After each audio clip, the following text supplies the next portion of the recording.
ஒரு மென்டல் அசைலம்ல வேலைக்காக ஜாயின் பண்ற நம்ம கதையோட ஹீரோ. யூசுவலி மென்டல் அசைலம் அப்படின்னா அங்க இருக்கிற பேஷண்ட்ஸ் எல்லாம் ஒரு மாதிரி மனநல பாதிக்கப்பட்டு இருப்பாங்க. அவங்க எல்லாரையும் பிடிச்சு அடைச்சு வச்சிருந்திருப்பாங்க. இந்த மாதிரி எல்லாம் இருக்கும், செயின்லாம் போட்டு கட்டி வச்சுட்டு. பட் இந்த ஒரு அசைலம் கம்ப்ளீட்டா இருக்கிற எல்லா பேஷண்ட்ஸையுமே ஃப்ரீயா உலாவ விட்டுருந்துருக்காங்க. இதுவே நம்ம ஹீரோவுக்கு முதல் முறையா அந்த இடத்துக்கு போகும்போது ஒரு ஆச்சரியம் தான். இப்படி எல்லாமே ரொம்ப அருமையா போயிட்டு இருக்கிற மாதிரி தெரியும் போதுதான் நம்ம ஹீரோ அந்த அசைலமோட பேஸ்மெண்ட்ல ஒரு விஷயத்த கண்டுபிடிக்கிறான். அது என்ன, அதை கண்டுபிடிச்சதுக்கு அப்புறம் நம்ம ஹீரோவுக்கு அது மூலமா என்ன மாதிரியான ஆபத்துகள்லாம் காத்திருந்திருக்கு அப்படிங்கிற விஷயம் எல்லாத்தையுமே பயங்கர சீட்டேஜ் த்ரில்லரா சொன்ன படம் தான் 2014 ரிலீஸ் ஆன ஸ்டோன் ஹாஷ் அசைலம் அப்படிங்கிற இந்த ஒரு படம். கண்டிப்பா படம் பயங்கர இன்ட்ரெஸ்டிங்கா இருக்க போது. ஆகையால் மறக்காம வீடியோக்கு ஒரு லைக்கை தட்டி விட்டுட்டு சேனலையுமே சப்ஸ்கிரைப் பண்ணி வச்சுக்கோங்க.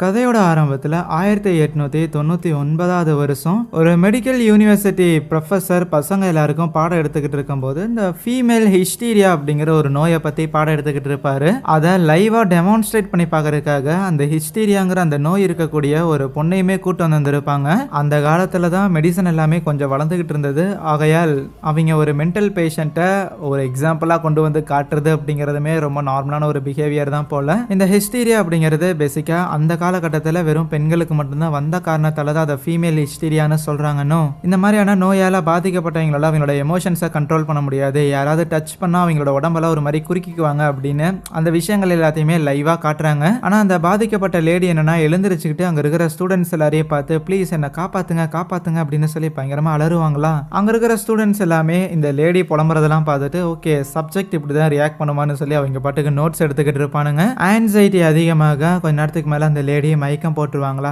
ஸோ இப்படி இதே ஒரு ஆக்ஸ்போர்டு யூனிவர்சிட்டியில் படித்த ஒரு ஆளாக தான் எட்வர்ட் அப்படிங்கிற நம்ம கதையோட ஹீரோ தன்னந்தனியாக அவன் பாட்டுக்கு காட்டுக்குள்ள ஸ்டோன் ஹாஷ் மென்டல் அசைலம் அப்படிங்கிற ஒரு அசைலமை தேடி வந்துகிட்டு இருக்கிறான். ஹீரோவுமே அந்த ஆக்ஸ்போர்டு யூனிவர்சிட்டியில தான் கோர்சஸ் எல்லாத்தையுமே கம்ப்ளீட் பண்ணியிருந்திருக்கான். இப்போதைக்கு ட்ரைனிங்கை முடிச்சிட்டான் அப்படின்னா அவனுமே ஒரு டாக்டர். அந்த ட்ரைனிங்காக தான் இப்போ அந்த அசைலமை தேடி அவன் வந்துகிட்டு இருக்கிறானா. ரொம்ப நேரம் சுற்றிக்கிட்டு இருக்கிறான் போல. எந்த வழியாக போகிறதுன்னு தெரியாமல் இருக்கும்போது கரெக்டாக அந்த வழியாக ஒரு குதிரை வண்டி ஒன்று வரும். ஆகையால் அவங்க கிட்ட லிஃப்ட் கேட்டுட்டு இங்க ஒரு அசைலம் ஒன்று இருக்கும், அங்க என்ன கூட்டிட்டு போறீங்களான்னு கேட்கும்போது ஃபைன் வந்து ஏறுங்க அப்படின்னு சொல்லி கூட்டிட்டு வராங்களா. நேரா கேட்டுக்கிட்ட வந்து டிராப் பண்ணிட்டு போயிருவாங்க. நம்ம ஹீரோமே கேட்டுக்கிட்ட நிக்கிறான். பயங்கர பனிமூட்டமா இருக்கு, பெருசா எதுவுமே கண்ணுக்கு தெரியல. மக்கா யாராவது உள்ள இருக்கிறீங்களா, நான் இந்த இடத்துக்கு ட்ரைனிங்காக வந்திருக்கேன், ப்ளீஸ் யாராவது இருந்தீங்கன்னா வந்து கதை வணிக்குங்க அப்படிங்கிற மாதிரி ஹீரோ வெளியில இருந்து காச்சு பூச்சுன்னு கத்திக்கிட்டு இருப்பான். ரொம்ப நேரம் கழிச்சு அந்த இடத்துல சில ரவுடி பசங்க மாதிரி சில ஆளுங்க எல்லாரும் வருவாங்க. அதுல அந்த ஹெட் மாதிரி ஒருத்தர் இருக்கிறான்ல, அந்த பெரிய தொப்பி போட்டவன், அவன் பேரு ஃபின்னு.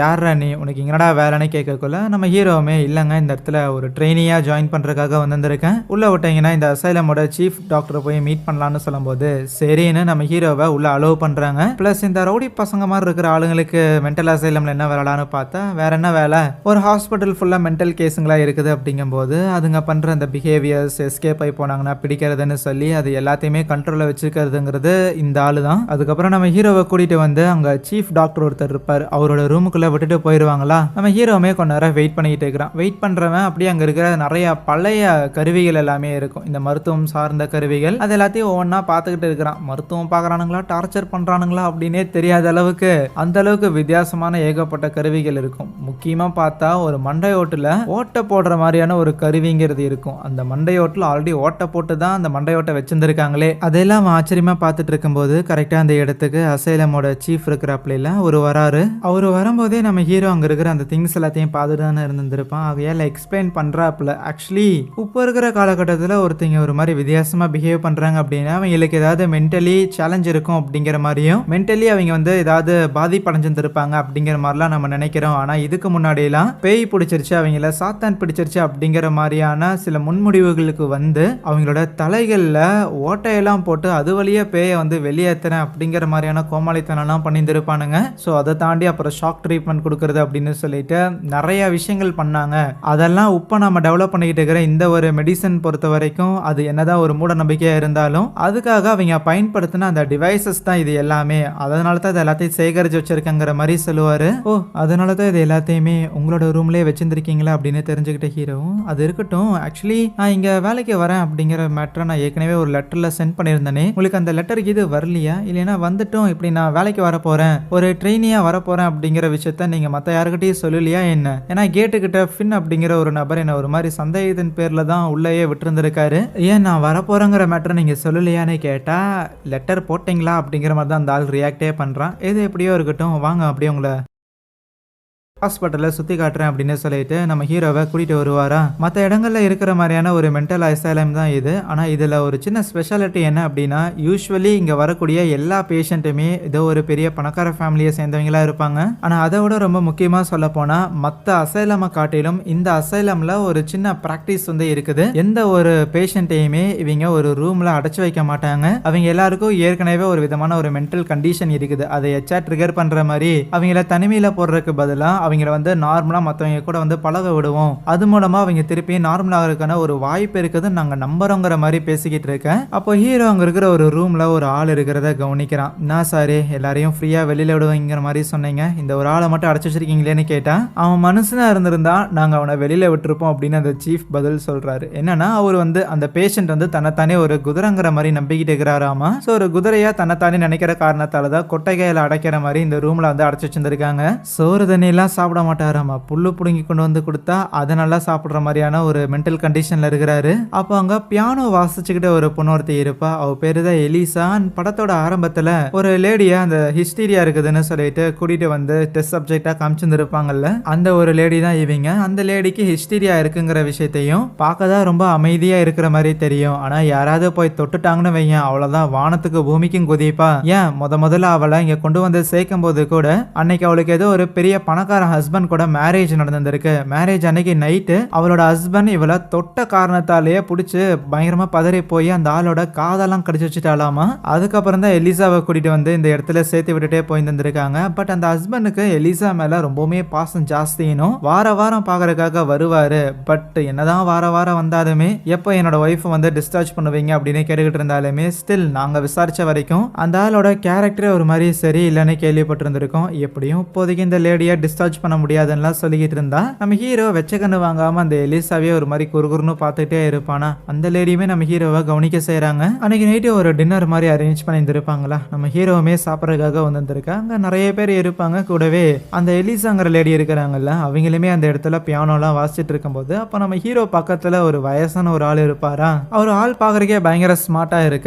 சரி தலை, நீ என்ன டிபார்ட்மெண்ட், நீங்க என்ன டாக்டரா இருக்கிற அப்படிங்கிற மாதிரி ஹீரோ கொஞ்சம் விசாரிச்சு அந்த ஆள் கூட ஃப்ரெண்டு பிடிக்கலான்னு இருந்தா, நான் மனுஷனுக்குலாம் டாக்டர் கிடையாது, நான் சுத்தியலுக்கு தான் டாக்டர் அப்படிங்கிற மாதிரி சொல்றான். ஸோ எந்தெந்த சுத்தியலுக்கு எந்தெந்த மண்டை கரெக்டா இருக்கும் அப்படிங்கிறத நான் தான் முடிவெடுப்பேன் அப்படிங்கிற மாதிரி சொன்னா, இவன் என்ன லூஸா இருப்பானா அப்படிங்கிற மாதிரி நம்ம ஹீரோவுக்கு ஒரு சந்தேகம் வரும்போது கரெக்டா அந்த சீஃப் டாக்டர் அங்க வந்து இருப்பாப்ல. அவர்கிட்ட ஹீரோ இந்த ஆள் பத்தி விசாரிச்சா, எஸ் அந்த ஆள் வந்து ஒரு லூசு தான், பிளஸ் அந்த ஆள் வந்து ஏதோ சுத்தியலோட டாக்டருங்கிற மாதிரி சொல்லிட்டு இருந்தான்ல, அவன் தன்னோட ஒய்ஃபையே ஒரு சுத்தியிலால மண்டையிலே அடிச்சு சாகடிச்சிட்டானாமா. அதனால தான் அன்னையில இருந்து ஒரு மாதிரி வித்தியாசமா பிஹேவ் பண்ணிட்டு இருக்கிறான். அதெல்லாம் ஓகே, பட் இருந்தாலும் பேஷன்ஸ் எல்லாரையும் ஒன்னா கூப்பிட்டு உட்கார வச்சு சாப்பிட்றதுங்கிறது சரியா இருக்குமா அப்படின்னு ஹீரோ கேட்டா, ஓ அந்த ஒரு ஆளை பார்த்துட்டு நீ அப்படி சொல்றியா, இங்க ஆல்மோஸ்ட் எல்லாருமே டின்னர் அப்போ ஒன்னாதான் உட்காந்து சாப்பிடுவாங்க. நான் போர்க்காலத்துல எல்லாம் ஆர்மியில இருந்திருக்கேன். அப்ப நாங்க எல்லாருமே எதிரிகள் கூட எல்லாம் ஒன்னா உட்காந்து சாப்பிட்டு இருந்திருக்கோம், நிறைய கொள்ளக்காரங்க கூட எல்லாம். அதனால அதுல இருந்து இதுவும் ஒரு பழக்கம்னு வச்சுக்கவேன். அப்பதான் நமக்கு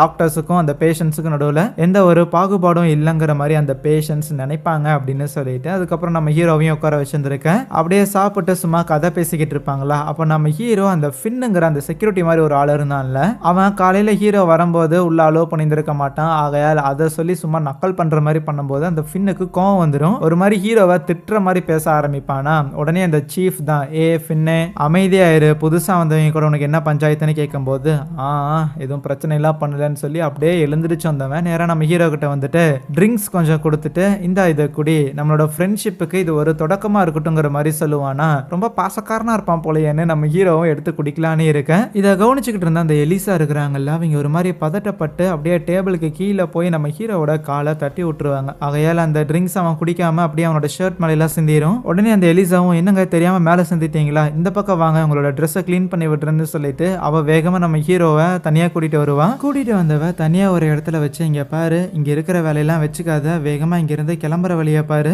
அப்படியே நீ கிளம்புற அப்படின்னாலும் இப்போ ரூமுக்கு போயிட்டு உன்னோட துணியை மாத்திட்டு இல்ல அதுக்குள்ள கண்டிப்பா வந்து உன்னை பிடிச்சிருவாங்க, அதனால நீ இப்படியே இந்த இடத்துல இருந்து கிளம்புறதா சரியா இருக்குங்கிற மாதிரி சொன்னா, ஹே என்ன புள்ள பேசிட்டு இருக்கிறேன்னு நம்ம ஹீரோ ஒரு வேகத்துல அந்த பொண்ணோட கையை தொட்டுருவானா. அவளுக்கு தான் ஹிஸ்டீரியா இருக்கு, கையை பிடிச்ச உடனே அப்படியே ஒரு மாதிரி வலிப்பு அந்த மாதிரி இழுத்துக்கும். சாரி நான் ஒன்றும் வேணுனே பண்ணல அப்படின்னு சொல்லி ஹீரோ மன்னிப்பு கேட்டுட்டு இருக்க. அதுக்கப்புறம் அவளுமே கொஞ்சம் நார்மலானதுக்கு அப்புறம் இங்கிருந்து போற வழியை பாருன்னு சொல்லி வேகமா அங்கிருந்து அவ கிளம்பிடுவா. ப்ளஸ் நம்ம ஹீரோ அதுக்கு மேலே சொல்கிறது எதையுமே சீரியஸாக எடுத்துக்கல. ஏன்னா இவன் வந்து ஒரு எம்ஆர் பேஷண்ட் தானே, ஆகையால் சரி இப்படி தான் ஏதோ உளறிட்டு இருப்பாங்கிற மாதிரி தான் நினைக்கிறான். அதுக்கப்புறம் ஹீரோ ரூமுக்கு போயிடுறான். பட் ரூமுக்கு போனதுக்கப்புறம் லைட்டாக பதட்டமாக ஆரம்பிக்குது. ஒருவேளை அந்த லேடி சொன்னதில் ஏதாவது உண்மை இது இருக்குமா, அப்படி உண்மை இது ஏதாவது இருந்துச்சுன்னா நமக்கு ஏதாவது ஆகிடுமா, அப்படி ஏதாவது ஆச்சுன்னா நம்ம எப்படி அதை சமாளிக்கிறதுன்னு அப்படியே ஒரு மாதிரி குழப்பத்தோடையே அவனோட பேக்கில் ஒரு கன் ஒன்று வச்சுருந்துருப்பான். அதை வந்து எடுத்து பார்க்குறான், ஒருவேளை இதுக்கு ஏதாவது வேலை வந்துருமோங்கிற மாதிரி. அதை அவன் பார்த்துட்டே இருக்கும்போது அவனுக்கு மெல்லிசா நிறைய ஆளுங்க எல்லாரும் கத்திட்டே இருக்கிற மாதிரியான சத்தங்கிறதே கேட்குது.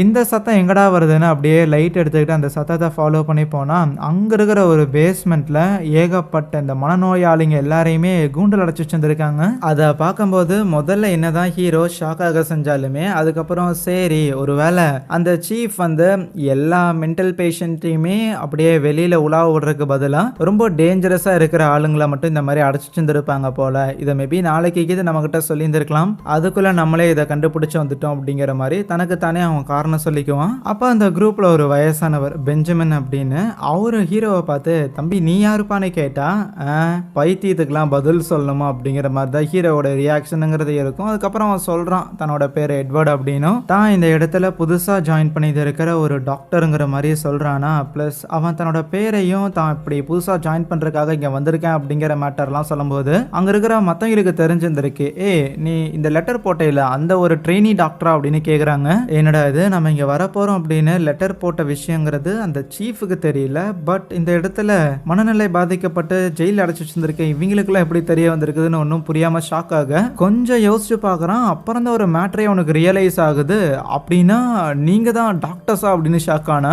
எஸ் அதுதான் உண்மை. அந்த பெஞ்சமின்மே எக்ஸ்பிளைன் பண்றாப்ல. ஆக்சுவலி இவங்க எல்லாருமே இந்த இடத்துல வந்து வேலை பார்த்துட்டு இருந்த டாக்டர், நர்ஸ், அப்புறம் செக்யூரிட்டிஸ் அவங்க தான். மெயினா அந்த பெஞ்சமின் இருக்கிறாருல அவர் தான் அந்த இடத்துல சீஃபாவும் இருந்திருக்காரு. ஆனா ஒரு நாள் இவங்க எல்லாரும் சாப்பிட்டு இருக்கிற டைம்ல அந்த மற்ற பைத்தியங்கள்லாம் இருக்குதுல்ல அதெல்லாம் இவங்க சாப்பாடுலாம் மயக்க மருந்து கலந்து, அது பைத்தியங்க தானே, அதனால சில பேருக்கு நிறைய கலந்து கொடுத்துருக்கோம், சில பேருக்கு கம்மியா கலந்து கொடுத்துருக்கோம். அதுல நிறைய பேரோட உயிருங்கிறது போயிருச்சு. ஆனா யார் யார் உயிர் தப்பிச்சாங்களோ அவங்க எல்லாரையும் கொண்டு வந்து இந்த இடத்துல இந்த பிரிசன்ல அடைச்சு வச்சுட்டு தினையும் அவங்கள டார்ச்சர் வேற பண்ணிக்கிட்டு இருப்பாங்களாமா. ஸோ ஹாஸ்பிட்டல்ல நம்ம ஹீரோ வந்து மீட் பண்ண அந்த சீஃப்ல இருந்து இருக்கிற மொத்த பேருமே பைத்தியங்க தான். நம்ம ஹீரோவுக்கு அந்த ஃபின்னு செக்யூரிட்டி மாதிரி ஒருத்தர் இருந்தான்ல அவன் கூட நம்ம ஹீரோவுக்கு சரக்கு ஃப்ரெண்ட்ஷிப் காரணமாக கொடுக்குறேங்கிற மாதிரிலாம் சொல்லியிருந்திருப்பான்ல, அதை மட்டும் குடிச்சிருந்தான் அப்படின்னா அடுத்தது ஹீரோவையே கொண்டு வந்து இங்கே தான் போட்டுருந்துருப்பாங்க. ஸோ ப்ளீஸ் எங்கள் எல்லாரையும் வெளியில் எடு அப்படின்னு அங்கே இருக்கிறவங்க எல்லாம் சொன்னாலும் பெஞ்சமின் வந்து இல்லை வேண்டாம் நீ எங்களை காப்பாத்துறதுக்கு இப்படி தனியால் ஏதாவது முயற்சி பண்ணினா கண்டிப்பாக அவங்க நம்மளை பிடிக்கிறதுக்கான வாய்ப்புகளுங்கிறதே இருக்கு. ஆகையால் நீ இங்கேருந்து எஸ்கேப் ஆகி போய் வெளியில இருந்து உதவிக்காக ஆளுங்களை கூட்டிட்டு வாங்குற மாதிரி சொல்றானா. ஹீரோவுக்கு அதில் பெருசாக உடன்பாடு இல்லை. நீ எல்லாரும் ஒன்றா போனாலே பிடிச்சிருவாங்கன்னு சொல்கிறேன், திடீர்னு நான் மட்டும் தனியாக காணாமல் போனோன்னா கண்டிப்பாக என்னை தேடி வருவானுங்க, தேடி வந்தவனுங்க கையமாக பண்ணிட்டு போயிட்டே இருப்பானுங்க. ஸோ இவ்வளோ ரிஸ்க்லாம் எடுக்க முடியாது, வேற ஏதாவது பண்ணலாமான்னு யோசிக்க அப்போ தான் நம்ம எலிசா இருக்கிறாள் அவளோட ஞாபகம் ஹீரோவுக்கு வருது. ஆகையால் நேராக போய் அந்த பொண்ணை மீட் பண்ணிட்டு, நீ எதுக்கு என்னை இங்கேருந்து போக சொன்ன அப்படிங்கிற விஷயம் எனக்கு இப்போ புரிஞ்சிருச்சு. ஆனால் நீ தெளிவாக தான் இருக்கிற, இங்கே என்ன நடக்குது, இங்கே என்ன தப்பாக இருக்குது அப்படிங்கிறது எல்லாமே உனக்கும் தெரியும்னா நீ மட்டும் ஏன் அந்த இடத்துல கஷ்டப்படுற, வா நம்ம ரெண்டு பேருமே இந்த இடத்துல இருந்து கிளம்பலாம், ரெண்டு பேருமே எஸ்கேப் ஆகலாம் அப்படிங்கிற மாதிரி அவளையுமே துணைக்கு கூட கூப்பிட்டுக்கலான்னு இருப்பானா. ஆனா கரெக்டா அந்த இடத்துக்கு அந்த சீஃபும் கூடவே அந்த ஃபின்னும் வந்திருப்பாங்க. இந்த டைம்ல தூங்காம இங்க என்ன வேலைன்னு ஹீரோ கிட்ட கேட்கும்போது ஆத்தி மாட்டிக்கிட்டோமோ அப்படின்னு அவன் கொஞ்சம் பயப்படுறான். பட் அந்த லீசா சமாளிச்சிடுறா. இல்ல இவர் இன்னைக்கு தானே வந்திருக்காரு, அதனால தான் வழி மாறிட்டாரு போல, அவரோட ரூம் எங்க இருக்குதுன்னு கேட்டுக்கிட்டு இருந்தாரு. தம்பி நீ அப்படியே இந்த பக்கம் போய் அந்த பக்கம் போப்பா அப்படின்னு ஹீரோவை அனுப்பிச்சு விட அந்த சீஃபுக்கு இன்னுமே ஹீரோ மேல சந்தேகம் இருக்குது. அதனால எலிசா கிட்ட கேட்கறான் என்ன அவனுக்கு உண்மையெல்லாம் தெரிய வந்துருச்சான்னு. எலிசாவும் சமாளிச்சிடுறான், அதெல்லாம் உனக்கு தெரிய வந்த மாதிரி தெரியல. பிளஸ் அவனுக்கு அந்த விஷயம் தெரிய வந்தாலும் அவ்வளோ ஒன்றும் சீன் கிடையாது, அவனையுமே தூக்கி உள்ள அடைச்சிட வேண்டியதான். பட் இப்போ நம்ம எல்லாருமே வெளியில இருக்கிறோங்கிற விஷயம் மட்டும் எங்கேயாவது ஊருக்குள்ள இருக்கிறவங்களுக்குலாம் தெரிய வந்துச்சுன்னு வையன், திருப்பியுமே நம்மளை பிடிச்சு அடைச்சி வச்சிருவாங்கல்ல அப்படின்னு வருத்தப்படுற மாதிரி அவ கொஞ்சம் ஆக்டிங்கா போட, கவலைப்படாத நம்மளோட வீட்டில இருந்து யாருமே நம்மளை பார்க்கறதுக்காக வரமாட்டாங்க, ஏன்னா அவங்க எல்லாருமே நம்மளை உண்மையாலுமே பார்த்துக்கணும்னு விருப்பப்பட்டிருந்தாங்கன்னா இந்த மாதிரியான ஒரு இடத்துல கொண்டு வந்து விட்டு இருந்திருக்க மாட்டாங்க. அவங்க யாரும் வரப்போறதும் கிடையாது. அப்படியே யாராவது வந்தா வந்தாலும் இந்த இடம் நம்மளோட கண்ட்ரோல்ல இருக்கிற வரைக்கும் நம்மள யாராலையும் எதுவும் செய்யவும் முடியாதுங்கிற மாதிரி பேசிக்கிட்டு இருப்பானா.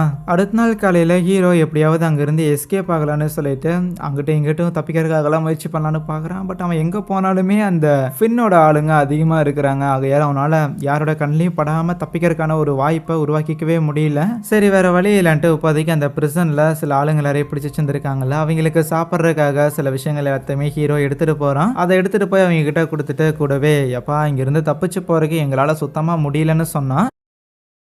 உங்களாலயா?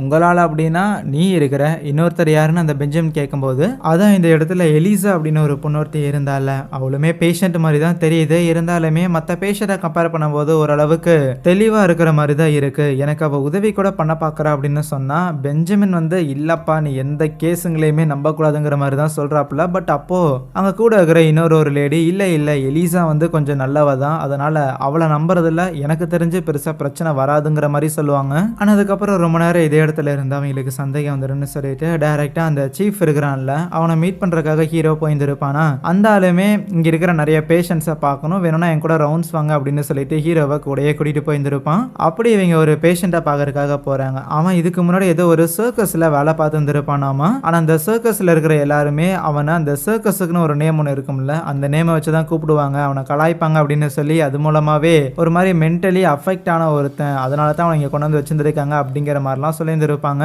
சொல்லிட்டு அந்த ஆளுக்கு வந்து தினைக்கும் ஏதோ ஒரு ஊசி ஒன்று போடணும் போல, அதை நீ போய் போட்டுட்டு வரையா அப்படின்னு சொல்லி ஹீரோட்ட கொடுத்து அனுப்புனா. சரின்னு ஹீரோவும் உள்ள போறான். உள்ள போயிட்டு சும்மா முதல்ல கொஞ்சம் பேச்சுவார்த்தை கொடுத்து அந்த பேஷண்ட் கிட்ட பழகிக்கலாம் அப்படின்னு கொஞ்சம் என்ன தலை சர்க்கஸ்ல வேலை பார்த்துருக்க போலேன்னு சொன்ன உடனேயுமே அதை ஏன்டா ஞாபகப்படுத்துறங்கிற மாதிரி அவன் அவ்வளோ பெருசா இருக்கிறான். ஹீரோ போட்டு அடிக்க ஆரம்பிச்சிடுறானா. என்னடா வெறும் பேசதான்டா செஞ்சேன், அதுக்கு ஏன்டா அடிக்கிறங்கிற மாதிரி ஹீரோக்கு ஒன்றும் புரியல. ஆனால் அப்பதான் அங்க செவுத்துல அந்த ஆள் நிறைய கிறுக்கி நிறைய உறைஞ்செல்லாம் வச்சிருந்திருப்பானா. அதுல ஆர்த்தர் அப்படிங்கிற ஒரு நேமுமே இருக்கும். ஓ இவன் சர்க்கஸ்ல வேலை செய்யும் போது கண்டிப்பா இவனை கலாய்க்கிற மாதிரி ஏதாவது ஸ்டேஜ் நேம் கொடுத்துருப்பாங்க, அதனால தான் அந்த சர்க்கஸை ஞாபகப்படுத்தினே எனக்கும் வருது போல. அப்போ ஒருவேளை இவனோட உண்மையான பேரை சொல்றதுதான் கரெக்டா இருக்கும்னு சொல்லிட்டு ஆர்த்தர் தம்பி ஒன்னும் இல்லப்பா உன்னை நான் பகச்சுக்கிறதுலாம் வரலங்கிற மாதிரி அவங்ககிட்ட ஃப்ரெண்ட் ஆகி மருந்தெல்லாம் கொடுத்துருப்பானா. ஒன்ஸ் நம்ம ஹீரோவை அந்த ஆர்த்தரை தூக்கி போட்டு அடிச்சிருந்திருப்பான்ல, அந்த காரணத்தால இப்போ ஹீரோவும் அடிபட்டு இருந்திருக்கும், மருந்தெல்லாம் போட்டுக்கிட்டு இருப்பான். அப்போ அந்த இடத்துல ஹீரோ பார்க்கறதுக்காக வந்துட்டு இன்னும் ஏன் தப்பிச்சு போகாம இதே இடத்துல இருக்கிறீங்க அப்படின்னு கேட்டதுக்கு, இல்ல ஆல்ரெடி இந்த ஒரு ஹாஸ்பிட்டலுக்கு கீழே இங்க வேலை பார்த்துட்டு இருந்த ஆளுங்க எல்லாரையும் அந்த டாக்டர்ஸ் எல்லாரையும் இவங்க பிடிச்சு செஞ்சிருக்காங்க, அவங்களும் பாவம் இல்ல, அவங்களுமே ரிலீஸ் பண்ணணும், அவங்களையும் காப்பாத்துறதுக்காக வெளியில போய் ஆளுங்களை கூட்டிட்டு வரலாங்கிற மாதிரி தான் யோசிக்கிறேன்னு சொன்னா. இதுக்கு நீ அவங்கள காப்பாற்றணும்னு நினைக்கிற, அவங்களா காப்பாத்துறதுக்கு தகுதி அற்றவர்கள் அப்படிங்கிற மாதிரி கோவப்படுறான். ஏன்னா இப்போ இவங்க இருக்கிற இந்த ஹாஸ்பிட்டல்ல ஏதாவது சத்தங்கள் கேட்குதா, யாராவது கஷ்டப்படுறாங்களா அப்படின்னு பார்த்தா பெருசா எந்த ஒரு சத்தமும் கேட்கல. ஆனா இப்போ அடைச்சு வச்சிருந்திருக்க அந்த டாக்டர்ஸ் அந்த நர்சஸ் அப்படின்னு சொல்லி அவங்க எல்லாரும் இந்த இடத்துல டாக்டர்ஸ் அண்ட் நர்சஸா இருக்கும்போது இங்க எப்பவுமே ஏதோ ஒரு பேஷண்ட் அலறிக்கிட்டே இருப்பான். பயங்கரமான ஒரு கதறல் சத்தங்கிறது கேட்டுக்கிட்டே இருக்கும். அவங்க எல்லாம் என்னைக்குமே எங்களை மனிதர்களாவே பார்த்தது கிடையாது, அப்படி இருக்க அந்த மாதிரியான ஆளுங்களை நீ காப்பாற்றணும்னு நினைக்கிறது என்னால ஏத்துக்கவே முடியலங்கிற மாதிரி சொல்லுவாளா. அப்போ ஹீரோ அவனோட ஷர்ட்டை தூக்கி அவனுக்கு காயமானதெல்லாம் காட்டுறான். அவனுமே சின்ன வயசுல நிறையவே பாதிக்கப்பட்டிருந்திருப்பான் போல. அதை எதுக்கு காமிச்சிருந்திருக்கானா, நீங்க சில பேரால பாதிக்கப்பட்டீங்களா அதே மாதிரி நானும் பாதிக்கப்பட்டிருந்திருக்கேன், ஆகையால் உங்களோட வழிகள் எனக்கு புரியுதுங்கிற மாதிரி ஒரு மியூச்சுவல் அண்டர்ஸ்டாண்டிங்காக அந்த தெலும்ப காட்டுறது மட்டும் இல்லாமல் அந்த எலிசாவோட கையை பிடிக்கும் போது உப்பா அவளுக்கு ரொம்ப ஒன்றும் பதறல, அவ கொஞ்சம் அமைதியாக தான் இருக்கிறா. கவலைப்படாத, நீ எதிர்பார்க்குற மாதிரியே இந்த இடத்த விட்டு நான் போவேன், ஆனா என் கூட நீயுமே சேர்ந்து வரணும்னு சொல்லும் போது அவ அங்கிருந்து கிளம்பிடுவா, எதுவும் பதில் சொல்ல மாட்டா. அதுவே பேஸ்மெண்ட்ல இந்த உண்மையான டாக்டர்ஸ் அண்ட் நர்சஸ்லாம் இருந்தாங்கல்ல, அவங்க அந்த இடத்துல ஒரு வென்டிலேஷனுக்கான விண்டோ மாதிரி ஒன்று இருக்கும், அதுல வந்து இந்த இரும்பு கிரிட்டெல்லாம் இருக்குமா, அதை ஒரு ஆள் வந்து ரொம்ப நாளாக இருக்க ட்ரை பண்ணியிருக்கான் போல, எப்படியோ அதை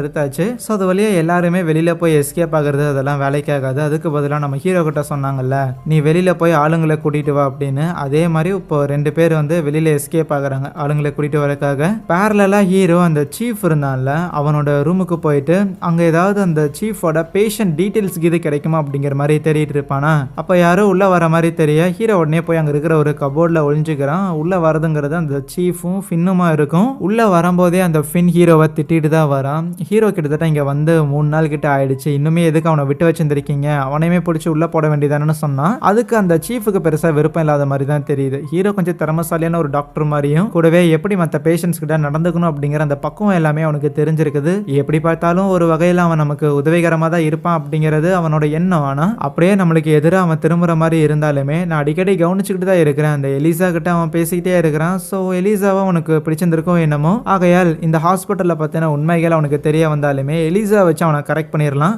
இல்லை இது ரொம்ப நாள் நீடிக்காது அப்படின்னா நியூ இயர் வரட்டும் மொத்தமாக சேர்ந்து முடிச்சுட்ற வேண்டியதானே இவங்க பேசிக்கிட்டு இருக்கேன். அப்போ வெளியில் ஏதோ விசில் சத்தம் மாதிரி கேட்குது. பிடிச்சு வச்சிருந்த ஆளுங்களில் யாரோ எஸ்கேப் ஆயிட்டாங்கன்னு இவங்களுக்கும் புரியுதா. வேகமாக வெளியில் வரும்போது ஆல்ரெடி அங்கே செக்யூரிட்டிக்கு இருக்கிறவங்க எல்லாம் குதிரையில எடுத்து பின்தொடர ஆரம்பிச்சிட்டாங்க. காட்டுக்குள்ள எஸ்கேப் ஆகி போன அந்த 2 பேருமே எப்படியாவது அங்கிருந்து தப்பிச்சிடலான்னு பார்த்தா கடைசியில் ஒரு விளிம்புல போய் நிற்க வேண்டியதாக இருக்கு. ப்ளஸ் பின்னாடியே ஃபின்னும் துரத்திட்டே வந்துட்டான். என்னடா திருப்பி வரீங்களா அப்படிங்கிற மாதிரி கேட்டதுக்கு இவங்கிட்ட போய் சாகருக்கு நான் இங்கே விழுந்தே செத்துருவேன் அப்படின்னு ஒருத்தன் கீழே விழுந்துட்டான். ஆனால் ஒரு நபருக்கு கீழே சூசைட் பண்ணுற அளவுக்கு தைரியங்கிறது கிடையாது. ஆகையால் சரணடைஞ்ச நபரை கொன்று அதுக்கப்புறம் ஃபின் வந்து ஹாஸ்பிட்டலுக்கு இழுத்துட்டு வந்திருப்பானா. அங்கே வந்தோடனே சொல்லிடுறான் பயத்தில் ஒருத்தன் வந்து மலையிலேருந்து கீழே குதிச்சுட்டான் அப்படின்னும் இன்னொருத்த மேலே நாங்கள் தெரியாமல் குதிரையை விட்டு ஏற்றிட்டோம் அதனால இறந்து போயிட்டான் அப்படிங்கிற மாதிரி சொல்லியிருந்திருப்பாங்களா. ஹீரோவும் உடனே அந்த ஆளோட பாடியை செக் பண்ணி பார்க்கும்போது குதிரையை விட்டு ஏற்றின மாதிரிலாம் இல்லை, இவனுக்கு தான் கொண்டு வந்திருக்கானுங்க. முதுகுல வந்து கத்தி குத்தலா இருக்குதுங்கிறத ஹீரோ பார்த்துட்டான். எதுக்கு இப்போ கொலை பண்ணீங்கன்னு பயங்கரமா திட்டும் போது அந்த சீஃப் இருக்கிறான்ல அவன் ஒரு மாதிரி அந்த இடத்துல பதற ஆரம்பிக்கிறானா. உடனே எலிசா தான் அந்த சீஃபை சமாதானப்படுத்தி அங்கிருந்து கூட்டிட்டு போறான். நம்ம ஹீரோவுக்கு தான் ஒண்ணுமே புரியல, சம்மந்தமே இல்லாம எதுக்கு இந்த ஆள் கியாமியான்னு கத்துறான்னு. அதுக்கப்புறம் ஹீரோ ஓரமா வந்துட்டு அந்த ஆளோட கேஸ் ஃபைல ரூம்ல இருந்து எடுத்து வந்திருப்பான்ல அதை படிக்க ஆரம்பிக்க அந்த கேஸ் ஃபைல் எல்லாத்தையுமே அந்த பெஞ்சமின் அப்படிங்கிற அந்த ஒரு நபர் தான் எழுதியிருந்திருப்பாரு போல. ஸோ பேசிக்கா அதுல என்ன இருக்குன்னா யூஸ்வலி இந்த மாதிரியான மென்டல் பேஷண்ட்ஸ்லாம் இருக்கிறாங்கல்ல இந்த மாதிரியான ஆளுங்க ஏதோ ஒரு விஷயத்தை பார்த்து அதிகமாக பயப்பட செய்வாங்க. சாப்பாடை பார்த்தோ ஆளுங்களை பார்த்தோ இல்லை ஏதாவது பொருட்களை பார்த்தோ பயப்பட செய்வாங்க. அந்த மாதிரி இருக்கக்கூடிய நபர்களுக்கு அந்த பயத்தையே திருப்பி திருப்பி காமிச்சு அந்த பயத்தை நல்லிஃபை பண்ணுறது மூலமாக அவங்கள வந்து நார்மல் ஆக்கலாம் அப்படிங்கிற மாதிரியான ஒரு எக்ஸ்பிரிமெண்ட் தான் இந்த ஒரு இடத்துல நடந்துகிட்டு இருந்திருக்கும். அந்த காலத்தில் இந்த மென்டல் பேஷண்ட்ஸை இப்படி தான் ட்ரீட் பண்ண முடியும்னு அவங்க நினச்சிருக்காங்க போல. ஸோ அப்படிப்பட்ட ஒரு ட்ரீட்மெண்ட் தான் அந்த ஏரியாவில் நடந்துட்டு இருந்திருக்கும் அந்த இடத்துல அந்த ஹாஸ்பிட்டலில். இப்படி இருக்கும்போது தான் அந்த சீஃப் இருக்கிறான்ல அதாவது இப்போ சீஃபாக இருக்கக்கூடிய அந்த மென்டல் பேஷண்ட்டு அவனுமே அந்த ஹாஸ்பிட்டலில் பேஷண்ட்டாக இருந்திருப்பான். பட் அந்த பெஞ்சமின்னால இவனுக்கு என்ன பயம் இருக்குது அப்படிங்கிறத கண்டுபிடிக்கவே முடிஞ்சிருக்காது. மற்ற பேஷண்ட்ஸுக்குலாம் என்னென்ன பயம் இருக்கும் அதுக்காக என்னென்ன ட்ரீட்மெண்ட்லாம் பண்ணுவாங்களோ அது எல்லாத்தையுமே இந்த ஆளுக்கும் பண்ணி பார்த்துருப்பாங்க. இந்த ஆள் வந்து ஒரு ரியாக்ஷனே கொடுத்துருக்க மாட்டான். இது எல்லாத்தையுமே ஹீரோ படித்து தெரிஞ்சுக்கிறானா. இதே நேரத்தில் அந்த சீஃப் நேராக பேஸ்மெண்ட்டில் இருக்கிற அந்த பெஞ்சமினை போய் மீட் பண்ணுறான். மீட் பண்ணிட்டு உதவிக்காக 2 பேரும் அனுப்பிவிட்டு இருந்திருக்க போல. ஆனால் இனிமேல் அவங்க 2 பேரும் யாராலையும் காப்பாற்ற முடியாது, மேலே போயிட்டாங்க அப்படின்னு செம நக்கலாக பேசிக்கிட்டு இருப்பானா. இர்ரா வெளியில மட்டும் நான் வர்றேன் அதுக்கப்புறம் உனக்கு இருக்குதுங்கிற மாதிரி அந்த பெஞ்சமினும் செமையாக கோவப்படுறாப்புல. அடுத்த நாள் காலையில் ஹீரோ அங்கே இருக்கிற பேஷண்ட்ஸுக்கு ட்ரீட்மெண்ட் பார்த்துக்கிட்டு அவங்க கூட பேசிக்கிட்டுன்னு சொல்லி அப்படியே நாளை ஓட்டிக்கிட்டு இருக்கேன். ஆனால் அப்போ அந்த இடத்துல நர்ஸ் மாதிரி ஒரு மென்டல் பேஷண்ட் ஒருத்தங்க இருப்பாங்க. அந்த பேஷண்ட் யாருன்னு பார்த்தா நம்ம எலிசா இருக்கிறாள் அவளோட ஃப்ரெண்டாமா. அடிக்கடி ஹீரோ நீ என்னோட வெளியில் வந்துருங்கிற மாதிரிலாம் சொல்லிக்கிட்டு இருப்பான்ல. என்னால் வர முடியாது, அவள் என்னோட ஃப்ரெண்டு தான், அவளெல்லாம் விட்டுட்டு வர முடியாதுன்னு சொன்னதுக்கு பரவாயில்ல அப்போ அவளையும் சேர்ந்து கூட்டிட்டு போகலாங்கிற மாதிரி சொல்லுவானா. இவங்க பேசிக்கிட்டு இருக்கும்போது அப்போ அங்கே ஃபின் வந்துட்டு உன்னை சீஃப் கூப்பிடுறாருங்கிற மாதிரி கூட்டிட்டு போறான். போய் பார்த்தா அந்த இடத்துல ஷாக் ட்ரீட்மெண்ட் கொடுக்குற மாதிரியான ஒரு மிஷினுங்கிறது அங்கே இருக்கும். யாருக்கு கொடுக்க போறாங்கன்னு பார்த்தா அது அந்த பெஞ்சமினுக்கு தான். யோ இனியா பண்றேன்னு ஹீரோவுக்கு ஒரே அதிர்ச்சி. பட் அவங்க ஜாலியாக ஹீரோவை கூப்பிட்டு வச்சுட்டு இந்த ஆள் ஒரு மென்டல் பேஷண்ட்டுங்க ஐயா அதனால தான் நாங்கள் ஷாக் ட்ரீட்மெண்ட் கொடுக்குறோம் அப்படிங்கிற மாதிரி கண்ணு முன்னாடியே அவ்வளோ பவர் வச்சு கொடுத்துக்கிட்டு இருக்கேன். என்ன பண்ணிட்டு இருக்கிற இவ்வளோ பவர்லாம் வச்சு கொடுத்தீங்கன்னா அந்த ஆள் செத்துருவான்னு சொல்லும்போது ஓ அப்படியா மேபி எங்களுக்கு இதை கரெக்டாக வைக்க தெரியலன்னு நினைக்கிறேன், உங்களுக்கு கரெக்டாக தெரியும்ல நாங்கள் நீங்கள் வைங்க அப்படின்னு சொல்லி நம்ம ஹீரோவோட கையிலேயே கொடுத்து வந்துருப்பாங்க. பண்ண மாட்டேன்னு சொன்னால் கண்டிப்பாக ஹீரோ மேலே இவங்களுக்கு சந்தேகம் வந்துடும். ஆகையால் வேற வழி இல்லாமல் ஹீரோ கொஞ்சம் மைல்டாக தான் ஷாக் கொடுத்துருப்பான். ஆனால் ஏற்கனவே ஹை பவரில் கொடுத்த காரணத்தினால அந்த ஆள் ஒரு மாதிரி கொலன்னு போயிடுறாப்புல. அதுக்கப்புறம் நியூ இயருங்கிறது வரப்போது 1900 வருடங்கிறது பிறக்க போது 20வது செஞ்சுரி. அதை செலிப்ரேட் பண்ணுறதுக்கான ஒரு ஈவெண்ட்டுங்கிறது பயங்கர ஜெகஜோதியாக ஒரு பக்கம் நடந்துக்கிட்டு இருக்கு. இதே நேரத்தில் நம்ம ஹீரோ அந்த சீப் டாக்டர் பைத்தியம் இருக்கிறான்ல ஸோ அவனோட செல்லுக்கு போயிட்டு அவனை அதுக்கு முன்னாடி அடைச்சி வச்சுருப்பாங்கல்ல அந்த இடத்துல ஏதாவது கிடைக்குமான்னு பார்த்துட்டு இருந்தா இது ஒரு ஃபோட்டோ மாதிரி ஒன்று கிடைக்குது. அதை எடுத்து வச்சுக்கிட்டானும் அதுக்கப்புறம் அந்த ஒரு பார்ட்டியில் இருக்கிற எல்லாருமே சரக்கு அடிக்கிறதுக்காக சரக்கெல்லாம் ஸ்டோர் பண்ணி வச்சுருப்பாங்க. அங்கெல்லாம் போய் ஒவ்வொரு பாட்டில்லையும் அவன் மயக்க மருந்தா கலந்துக்கிட்டு இருப்பானா. பேரலா நியூ இயரை எல்லாருமே செலிப்ரேட் பண்ணிக்கிட்டு இருப்பாங்க. இப்படி இருக்க நம்ம எலிசா இருக்கிறாள்ல அவளோட ஃப்ரெண்டு வந்து ரூம்ல தனியாக இருப்பாளாம். அந்த ஒரு மென்டல் பேஷண்ட் இருப்பாள் அவகிட்ட இந்த ஃபின்னுங்கிற இந்த செக்யூரிட்டி கார்டு வந்து தப்பா நடந்துக்கிறதுக்காக முயற்சி பண்ணுவான். அவ்வளோ வேண்டாம் வேண்டாங்கிற மாதிரிலாம் சொல்லக்குள்ள லைக் அது அப்படியே ஒரு கை கலப்புல போய் அந்த ஒரு பொண்ணை சாகடிச்சிருவானா. அந்த பொண்ணை இறந்து போனதை மற்றவங்களும் வந்து பாக்குறாங்க. பட் பார்த்ததுக்கு அப்புறமும் அந்த சீஃப் ஒன்றும் பிரச்சனை இல்லை வாங்க போய் என்ஜாய் பண்ணுவோம் அப்படின்னு சொல்லும்போது பெருசா யாருமே கண்டுக்கல. அப்படியே அவங்க பாட்டுக்கு அங்க இருந்து போயிருவாங்க. கொலையே நடந்தாலும் இங்க இருக்கிற யாரும் அதை பெருசா கண்டுக்க மாட்டாங்கன்னு அந்த ஃபின்னுக்கு ரொம்ப நல்லா தெரியும் போல. அதுக்கப்புறம் சரக்கு எடுக்கலான்னு ஸ்டோரேஜ் ரூமுக்கு போகும்போது அந்த இடத்துல தான் ஹீரோ மருந்து கலந்துட்டு இருக்கிறான்ல. அப்புறம் என்னடா எங்களே ஏமாத்த பாக்குறேன்னு சொல்லிட்டு ஹீரோ கூட ஒரு சண்டைங்கிறது போகும். அந்த ஒரு சண்டையில ஹீரோ ஃபின்ன அங்க ஒரு கறிக்குழி மாதிரி ஒன்று இருக்கும் அதுக்குள்ள தள்ளி விட்டுருவானா. அதுக்கப்புறம் எதுவுமே நடக்காத மாதிரியே அவன் பாட்டுக்கு பார்ட்டிக்கு வந்துட்டு அங்க நம்ம எலிசா கூட அவன் பாட்டுக்கு அந்த பார்ட்டியை என்ஜாய் பண்ணிக்கிட்டு இருக்கு. அதுக்கப்புறம் கரெக்டா 12 மணி ஆன உடனேயுமே இருக்கிற எல்லாரும் சரி செலிப்ரேட் பண்ணலாம் அப்படின்னு சொல்லிட்டு கையில வச்சிருந்திருக்க சரக்கை எடுத்து குடிக்கலான்னு இருக்கும்போது அந்த கறிக்குள்ள விழுந்த அந்த ஃபின் இருக்கிறான்ல அவன் எழுந்திருச்சு வந்துட்டு இல்ல யாரும் அதை குடிச்சிடாதீங்க ஹீரோ அதெல்லாம் மயக்க மருந்து கலந்து விட்டு வந்திருக்கான் அப்படின்னு சொன்னோன்னுமே அவ்வளவுதான். அந்த சீஃப் என்னன்னா நம்ம ஹீரோட புடனையிலேயே அந்த கிளாஸை வச்சு அடிக்கிறான். அப்புறம் என்ன நம்ம ஹீரோ நல்லாவே மாட்டிக்கிட்டான். அவனையுமே ஒரு ஸ்ட்ரெச்சரில் வச்சு கட்டி இழுத்துட்டு வந்து அவனுக்கும் அதே ஷாக் ட்ரீட்மெண்ட் கொடுக்கலான்னு இருக்கும்போது அப்போ நம்ம எலிசா இருக்கிறாள்ல அவள் வேக வேகமாக வரா. அவன் நம்ம ஹீரோட திங்ஸில் இருந்து ஒரு வாட்ச் ஒன்று எடுத்து வந்துருப்பான். ஆனால் அந்த வாட்சில் நம்ம எலிசாவோட ஃபோட்டோங்கிறது இருக்கும். உனக்கு எப்படி என் ஃபோட்டோங்கிறது கிடைச்சது, உனக்கும் எனக்கும் என்ன சம்மந்தம், உனக்கு எப்படி எனக்கு தெரியுங்கிற மாதிரி கேட்டேன். அப்போ நம்ம ஹீரோ ஒரு விஷயத்த சொல்கிறான். ஆக்சுவலி ஸ்டார்டிங்கில் எலிசாவை ஒரு யூனிவர்சிட்டியில் லைக் ஒரு டெஸ்ட் சப்ஜெக்டை காட்டுற மாதிரி கூட்டிகிட்டு வந்துருப்பாங்களே ஒரு டெமோ பீஸுக்காக. அந்த இடத்துல ஸ்டூடெண்டா நம்ம ஹீரோவுமே இருந்திருப்பானாமா. நான் வந்து ஸ்டூடெண்டாவும் இருந்தேன், நீ வந்து என்னை காப்பாத்துங்க அப்படின்னு சொன்ன இல்ல, அப்போவே உன்னை எப்படியாவது காப்பாத்தி இங்க இருந்து கூட்டிட்டு போகணும், உன் கூட ஒரு வாழ்க்கையை ஆரம்பிக்கணும் அப்படின்னு எனக்கு தோணுச்சு. அதனால தான் உன்னை தேடி நான் இவ்வளவு தூரம் வந்தங்கிற மாதிரி அவன் சொல்லுவானா. ஆனா இவங்க பேசிக்கிட்டு இருக்கிற வரைக்கும் அவங்க சும்மா இருப்பாங்களா. அந்த சீஃப் அழகா நம்ம ஹீரோவை கூட்டிட்டு போயிட்டு அவனையும் ஷாக் கொடுத்து மென்டல் ஆக்கலான்னு இருக்கும்போது அப்ப நம்ம ஹீரோ நீ என்ன வேணாலும் பண்ணு, ஆனா அதுக்கு முன்னாடி என் பாக்கெட்ல ஒரு போட்டோ ஒன்று இருக்கும் அதை எடுத்து பாரு அப்படின்னு சொல்லும்போது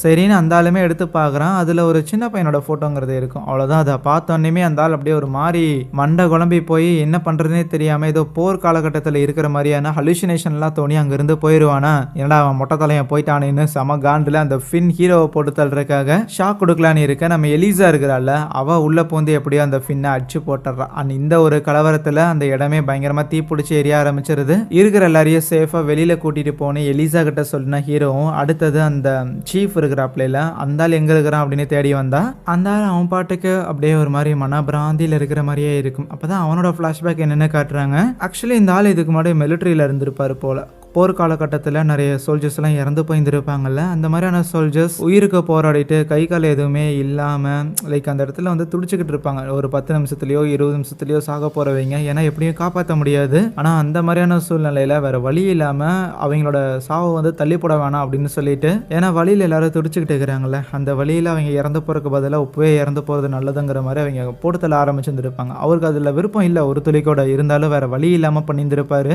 அப்படிதான் அந்த ஃபோட்டோவில் இருந்த அந்த ஒரு பையன் 2 கை இல்லாம இருந்திருப்பான். அந்த ஒரு பையனையுமே கொண்டு வந்திருப்பாரு. ஆகையால் அவருக்கு பயப்படுற விஷயம் அப்படிங்கிறது ஒருத்தங்க வந்து சாகர தருவாயில இருக்கிறாங்க அப்படின்னா அந்த சாவு அப்படிங்கிறது தான் அவரை பயங்கரமா பயமுறுத்துற ஒரு மேட்ரு. இதையெல்லாம் நினைச்சு அவர் ஒரு மாதிரி குழம்பி இருந்திருக்க. கரெக்டா நம்ம ஹீரோ அந்த இடத்துக்கு வந்து அவரை காப்பாத்தி வெளியில கூட்டிட்டு வந்துடுறான். ஆல்ரெடி நம்ம எலிசாவுமே பேஸ்மெண்ட்ல இருந்தவங்க அப்படின்னு சொல்லிட்டு எல்லாரையுமே வெளியில கூட்டிட்டு வந்திருப்பா. அப்போ ஹீரோவுமே எலிசா கிட்ட ஓகே இப்போதைக்கு உங்க எல்லாரையும் வழி நடத்திக்கிட்டு இருந்த அந்த சீஃப் தானே அவனையே கரெக்ட் பண்ணியாச்சு, அதுக்கப்புறம் இப்போ எப்படியும் இந்த ஹாஸ்பிட்டலுங்கிறது மற்ற டாக்டர்ஸ் கையில் போயிடும், நம்ம 2 பேரும் இந்த இடத்துல இருந்து கிளம்பலாமா, ஒரு நிம்மதியான ஒரு வாழ்க்கையை வாழலாம் அப்படின்னு சொன்னா இல்லை நீ ஒரு டாக்டர் நான் ஒரு பேஷண்ட், நம்ம 2 பேருக்கும் செட் ஆகாதுன்னு சொல்லும் போது அப்போ ஹீரோ காதில் ஏதோ குசுன்னு சொல்றான். அதை சொன்ன உடனே அவளுக்கும் சந்தோஷம் சரின்னு சொல்லிடுறான். கட் பண்ணா அதுக்கப்புறம் திருப்பியுமே ஹாஸ்பிட்டலுங்கிறது டாக்டர்ஸோட கையில் வந்திருக்கும். ஆனால் ஏற்கனவே ஷாக் ட்ரீட்மெண்ட்லாம் கொடுத்த காரணத்தால் அந்த பெஞ்சமின் இருக்கிறாருல அவரு கொஞ்சம் மென்டலி இல்லா இருந்திருப்பாரு. ஆனால் இதுக்கு முன்னாடி இருந்த மாதிரி இல்லாமல் இப்போ ஓரளவுக்கு அங்கே இருக்கிற பேஷண்ட்ஸை இவங்க பெட்டராகவே கவனிச்சுக்க செய்கிறாங்களா. இப்படிலாம் பார்த்துக்கிட்டு இருக்கும்போது ஒரு நாள் இவங்களோட அசைலமுக்கு ஒரு தாடிக்காரர் ஒருத்தர் வருவார். ஸ்டார்டிங்கில் அந்த யூனிவர்சிட்டியில் பாடம் எடுத்துக்கிட்டு இருந்தார்ல அதே நபர் தான். ஒரு கூடவே ஒரு ஐ பேட்ச் போட்ட ஒரு நபரும் இருப்பார். 2 பேரும் உள்ளே வந்துட்டு அங்கே இருக்கிற ஒரு நர்ஸ் கிட்ட நம்ம அலிசா இருக்கிறாள் அவளை மீட் பண்ணணும் அப்படின்னு சொன்னால் இல்லை ஏற்கனவே எட்வர்ட் அப்படிங்கிற ஒரு டாக்டர் வந்து அவங்கள கூட்டிகிட்டு போயிட்டாங்க அப்படின்னு நம்ம ஹீரோவை மென்ஷன் பண்ணால் நான் தான் எட்வர்டுங்கிற டாக்டர், என்ன மீறி யார் அவளை கூட்டிகிட்டு போனாங்க அப்படின்னு கேட்டால் அங்கே தான் ஒரு மேட்டர் ரிவீல் ஆகுது. ஆக்சுவலி இந்த ஐ பேட்ச் போட்ட நபர் இருக்கிறார்ல, அவங்க வந்து எலிசாவோட ஹஸ்பண்ட். ப்ளஸ் நம்ம எலிசாவை படத்தோட ஆரம்பத்தில் அந்த டெமான்ஸ்ட்ரேஷனுக்காக கூட்டு வந்துருப்பாங்கல்ல, அப்போ கூடவே அடுத்த டெமான்ஸ்ட்ரேஷனுக்காக நம்ம ஹீரோவையும் கூட்டு வந்துருப்பாங்க. நம்ம ஹீரோவுமே ஒரு மென்டல் பேஷண்ட் தான். என்ன மாதிரியான மென்டல் இஷ்யூன்னு பார்த்தா, நம்ம ஹீரோ ஏதோ ஒரு நபரா தன்னை வந்து இமேஜின் பண்ணிக்கிட்டான்னா அந்த ஒரு நபராகவே அவன் வாழ்க்கையே வாழ்ந்துருவான். ஸோ அந்த அளவுக்கு பயங்கரமாக பொய் பேசி நடிக்கக்கூடிய ஒருத்தன் பயங்கரமாக திறமசாலி. ஸோ அந்த மாதிரி வாயை திறந்தாலே பொய் சொல்கிற மாதிரியான ஒரு மென்டல் பேஷண்ட்டாக இருக்கக்கூடிய நம்ம ஹீரோ எலிசாவை அன்னைக்கு பார்த்துருந்துருப்பான். அப்போவே அவனுக்கு கொஞ்சம் இன்ட்ரெஸ்ட் வந்துருக்கும். ஆகையால் எலிசா கூட வாழ்க்கையை வாழணும்னு சொல்லிட்டு அதுக்கு என்னென்ன முயற்சி பண்ணணுமோ அது எல்லாத்தையும் பண்ணியிருந்திருப்பான். இந்த எட்வர்ட் அப்படிங்கிற இந்த டாக்டரோட ஆஃபீஸ்குள்ளே போந்து அங்கே இருக்கிற நம்ம எலிசாவோட கேஸ் ஃபைல் எல்லாத்தையும் எடுத்து படித்து அங்கே இருக்கிற ஃபோட்டோவையும் ஆட்டை போட்டுக்கிட்டு அதுக்கப்புறம் அந்த எட்வர்ட் இருக்கிறார்ல, அவரு மாதிரியே தான் வந்து ஒரு டாக்டர் அப்படிங்கிற மாதிரியும் ட்ரைனிங்க்கு போகிறேன் அப்படிங்கிற மாதிரியும் அவன் தன்னை கன்வின்ஸ் பண்ணிக்குவான். கன்வின்ஸ் பண்ணிட்டு இந்த இடத்துக்கு வந்திருக்கான், இவ்வளோ வேலை பார்த்துருக்கான். ப்ளஸ் எலிசாவும் சொல்லியிருந்திருப்பாள்ல, நீ ஒரு டாக்டர், நான் ஒரு பேஷண்ட், அதனால நமக்கு செட் ஆகாதுன்னு. பட் நம்ம 2 பேருமே பேஷண்ட் தான் அப்படிங்கிற விஷயத்தையும் ரிவீல் பண்ணியிருந்திருப்பான். அப்போ இப்போ அவங்க 2 பேரும் என்ன பண்ணுறாங்கன்னு பார்த்தா, வேற ஏதோ ஒரு ஊரில் அந்த சீஃப் டாக்டர் அப்படின்னு சொல்லி ஒரு மென்டல் பேஷண்ட் ஒருத்தர் இருந்தார்ல, அவரோட ஐடென்டிட்டியில் நம்ம எலிசா கூட வேற ஒரு வாழ்க்கையை வாழ்ந்துகிட்டு இருக்கிறான். அவரோட ஐடென்டிட்டி இவனுக்கு எப்படி தெரியும்னா, அதான் ஏற்கனவே அந்த ஆளோட பயோடேட்டா எல்லாத்தையும் எடுத்து படிச்சிருந்துருப்பான்ல, கேஸ் ஃபைல் எல்லாத்தையும். ஆகையால் அந்த ஆளோட பேரில் நம்ம எலிசா கூட அவன் சந்தோஷமா இன்னொரு வாழ்க்கையை வாழ்ந்துகிட்டு இருக்க அங்கே இந்த ஒரு படத்தையே முடிக்கிறாங்க. எனிவேஸ் மக்களே, கண்டிப்பாக படம் செம இன்ட்ரெஸ்டிங்காக இருந்திருக்கும்னு நினைக்கிறேன். பிடிச்சிருந்துச்சுன்னா மறக்காம ஒரு லைக்கை தட்டி விட்டுட்டு இதே மாதிரி இன்னும் நிறைய படங்களை தொடர்ந்து பார்க்கறதுக்காக சேனலையுமே சப்ஸ்கிரைப் பண்ணி வச்சுக்கோங்க. So yeah, thank you.